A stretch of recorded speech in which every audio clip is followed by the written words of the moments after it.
Eder. Mech. Pallister. Trieste, mattina che non finisce mai. C'è chi ancora rincorre la favola della sosia di Liliana come se fossimo a un casting per comparse con passo identico, pettinatura identica e tempismo perfetto. E mentre il pubblico guarda il dito, la sosia, la luna è altrove. Il vero sosia, tenetevi forte, è l'uomo che appare nei racconti altrui e scompare nei riscontri.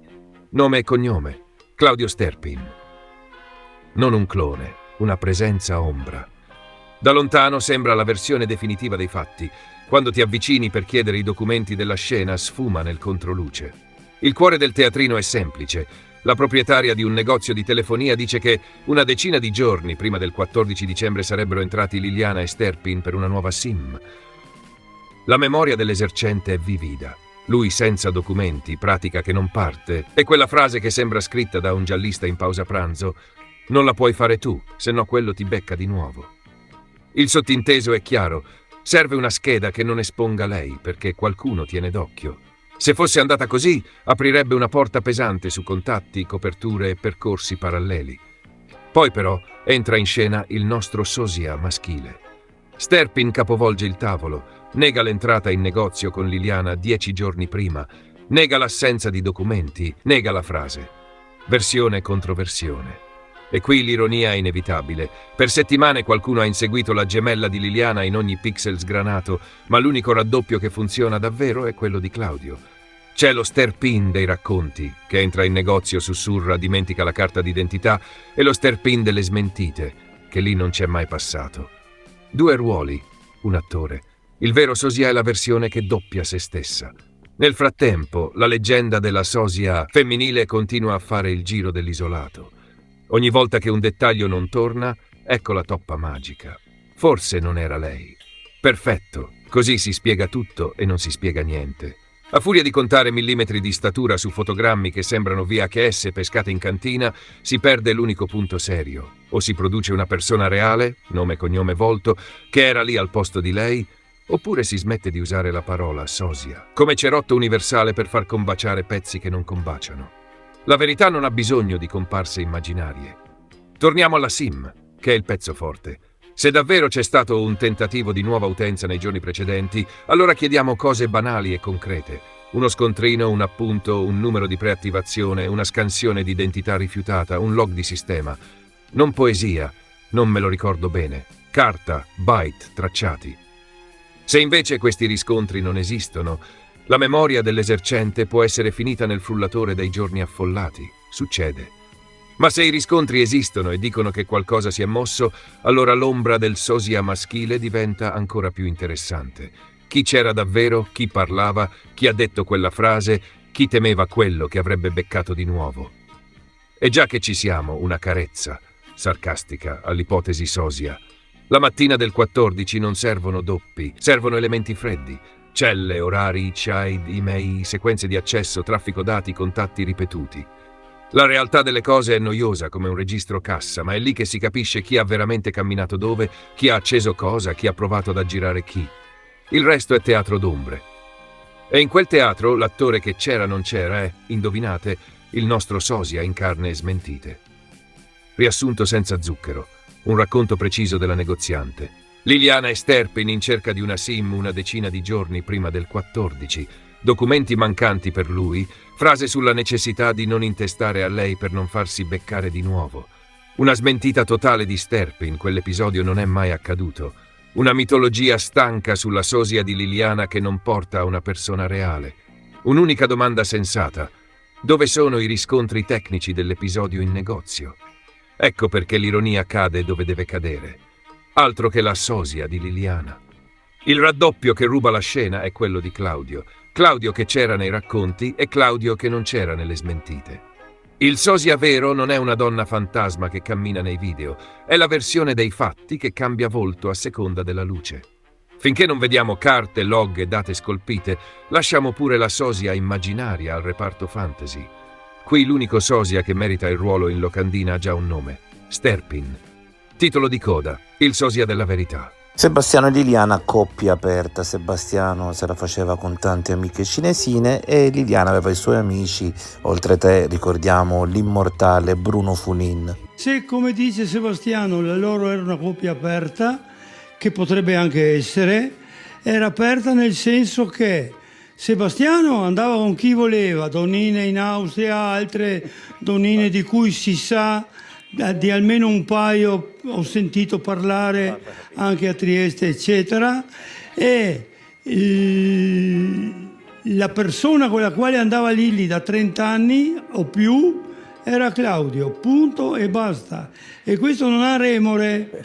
Io per questo mi batterò alla morte. Potenza Wind non esiste, la signora ha detto una grande bufala e una bugiarda, glielo dico. Io non sono mai entrato in quel negozio prima del mezzogiorno o poco meno del giorno 14 dicembre, per la primissima volta. E ripeto che ho trovato una signorina meno che 25enne che mi è venuta incontro, moreta col caschetto nero, alla quale ho chiesto se una persona come Lilli, eccetera. L'ho detto 10 volte e lei con assoluta certezza mi ha detto che, essendo stata lei ad aprire il negozio la mattina, sicuramente una figura come Lilli non è venuta là. Mentre dopo, settimane dopo, ho sentito, a me mi sembra da Gabriella, ma non voglio metterla in mezzo, che Liliana era andata alla Wind alcune settimane prima da sola, comunque con me sicurissimamente no, ecco, per cambiare il suo profilo telefonico. Ecco, di questo si sapeva. Punto. Io guarda, io lo dico sempre, lo dirò sempre, aver vissuto 32 anni con Liliana, io auguro a tutti gli uomini, a tutte le donne, di passare 32 anni come l'abbiamo passato noi. Non stiamo a confondere le cose, cioè amicizie sì, tante, tantissime. Noi eravamo, diciamo, dei lupi solitari per conto nostro, andavamo con i familiari, quando c'era i compleanni, quando c'era Pasqua, Natale, queste cose qui, ma altro in realtà non facevamo, insomma, no? Noi eravamo in simbiosi, in sintonia, cioè eravamo, secondo me, una coppia ideale. Essere indagati non mi crea, ti dico, assolutamente nessun problema, non sono accusato di niente. Identificare o collocare sul posto del delitto non ce ne sono. Io personalmente sono sereno, tranquillo, non ho niente da nascondere, non ho nessuna responsabilità su quello che è successo a Liliana. Lui secondo me ha frainteso il modo di fare di Liliana, così sorridente, amicale, tutto quello che vuoi, e così colà, magari gli diceva sì, come per dire ma sì, no, come si usa qua a Trieste, bien bon, dai, capisci? È stato un po' travisato, un po' anche autosuggestione, secondo me. Lui si trovava magari in una situazione che aveva perso la moglie, che anche l'età, forse aveva bisogno più di una badante che di una compagna, capisci?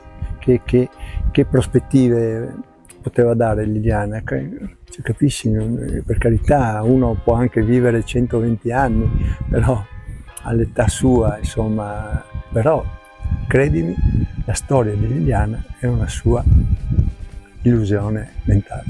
Ma se anche fosse vero, nel senso che magari nella tua testa c'era questa certezza quella, ma io, conoscendo Liliana, che conoscevo tutto di Liliana, io di questo non ci credo assolutamente. Per me è una vergogna, è veramente una cosa orribile.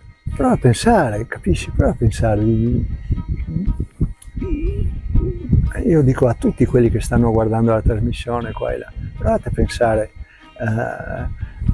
tu hai perso la moglie e viene uno e dice io ero l'amante. Se Lilli fosse stata aperta come Sebastiano nei suoi rapporti di coppia, Claudio ne sarebbe uscito già qualche decennio fa, non anni, e poi soprattutto l'ultimo anno. Lui si dimentica di dire quanto il suo matrimonio era strafinito da diversi anni.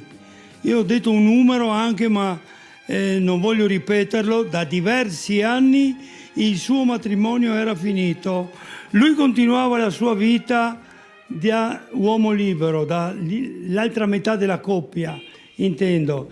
Lilli pensava a Claudio e a nessun altro, questo dovrebbe metterselo in testa obiettivamente, Sebastiano. Io sono convinto che lo fa, che lo sa, per cui recita benissimo, anche se vogliamo, ma questa è una recita, punto e basta. Questo è il concetto. Non esiste che Lilli fosse stata la mezza coppia di cui lui parla. Non esiste, non esiste, altrimenti non saremmo qua a parlarne. Sarei uscito probabilmente decenni prima, se avessi saputo che Lilli aveva una tendenza di quel tipo.